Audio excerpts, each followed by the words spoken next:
नमस्कार, भारत लाइव देख रहे हैं आप। खबरों की श्रृंखला लगातार जारी है। ये जो खबर मैं इस बार लेकर आया हूं आपके लिए, ये बहुत महत्वपूर्ण खबर है। आपको पता है कि लगातार ओबीसी आरक्षण और ओबीसी जनगणना को लेकर चर्चाएं तेज हो गई हैं। बिहार में क्यों ओबीसी आरक्षण और जनगणना को लेकर इतनी सवाल और इतनी जवाब हो रहे हैं, इस पर भी हमने पंचनामा में चर्चा की थी। थोड़ी देर पहले भी खबर में मैंने बताया था आपको कि नीतीश और तेजस्वी के एक साथ आने का कुछ रास्ता खुल गया है।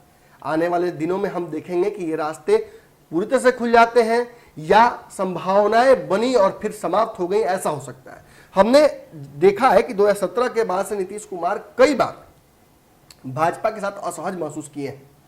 चाहे जब ट्रिपल तलाक का कानून आया था, जब राम मंदिर का मुद्दा आया था, जब 370 का मुद्दा आया था, हमने देखा था कि नेचुरल जो फ्लो है, जो नीतीश कुमार ने अख्तियार कर लिया था नरेंद्र मोदी के विरोध के बाद 2014 के बाद, उसे उन्हें मोड़ना पड़ा। जहां ट्रिपल तलाक पर उन्हें सपोर्ट करना पड़ गया, वहीं सीए एनआरसी पर मन मार कर अपने नेताओं के बलियावी का बयान आपको याद है, उन बयानों के इतर जाकर उन्हें भाजपा को सपोर्ट करना पड़ा था।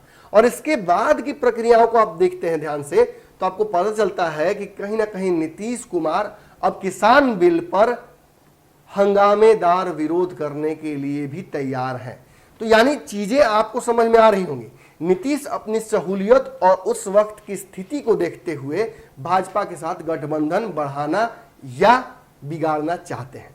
अब मौजूदा स्थिति यह है कि नीतीश के पास एक बड़ा मुद्दा है।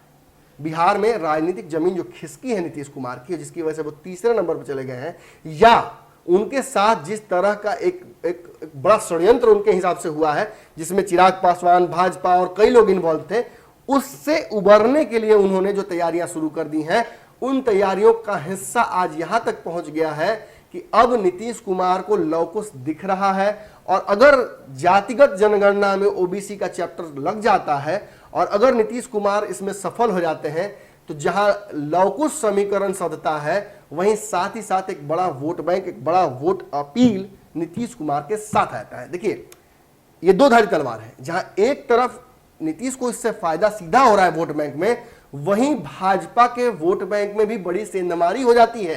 हिंदू पोलराइजेशन जो भाजपा कर करके चुनाव में जीतती रही है, वो पोलराइजेशन भी यहां पर आकर टूटता है। और ये एक तरीका हो सकता है नरेंद्र मोदी के जो व्यापक, जो पूरे देश में एक कहा जाता है कि चुनाव के वक्त तूफान सा आ जाता है, उसे भी रोकने का, उस बवंडर को भी रोकने का एक बड़ा हथियार हो सकता है, जो विपक्ष के हाथ में आ गया हो।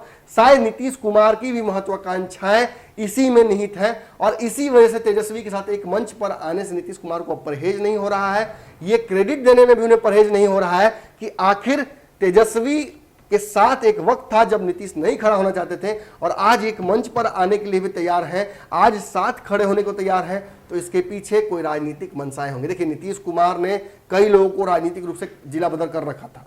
उसमें से मांझी भी एक थे, उसमें से उपेंद्र कुशवाहा एक थे। ये दोनों आज नीतीश के साथ हैं, नीतीश की बात भी कर रहे हैं और नीतीश कुमार के साथ मिलकर उनकी बातों को डिफेंड करते हुए भाजपा से लड़ भी रहे हैं। तो आप समझ रहे हैं, कहीं ना कहीं संभावनाएं बन रही हैं नीतीश और तेजस्वी के एक साथ आने की। और इन्हीं संभावनाओं से प्रेरित होकर, काफी उत्साहित होकर तेजस्वी यादव ने एक ट्वीट किया है थोड़ी देर पहले, और इस ट्वीट में उन्होंने एक बहुत बड़े मुद्दे को उठाया है और कहा जा सकता है कि दुगनी ताकत के साथ जब से नीतीश से मुलाकात हुई है, वो अब इन मुद्दों पर चर्चा करना शुरू कर दिए हैं।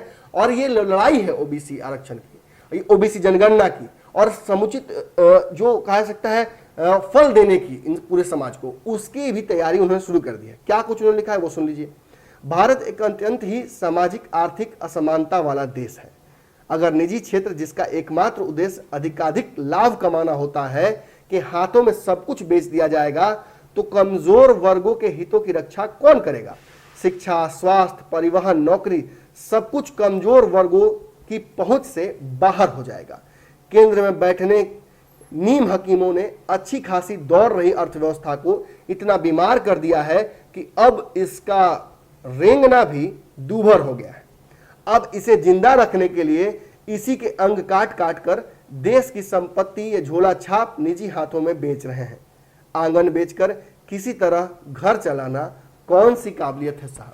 यानी भाजपा पर सीधे तौर पर हमला कर रहे हैं तेजस्वी यादव, उन समीकरणों को ध्वस्त कर रहे हैं जिसके तहत भाजपा चाहती थी कि पोलराइज कर ले। और देखिए कहीं ना कहीं प्राइवेटाइजेशन जिस तरह से भाजपा करती आ रही है, ये एक बड़ा मुद्दा है।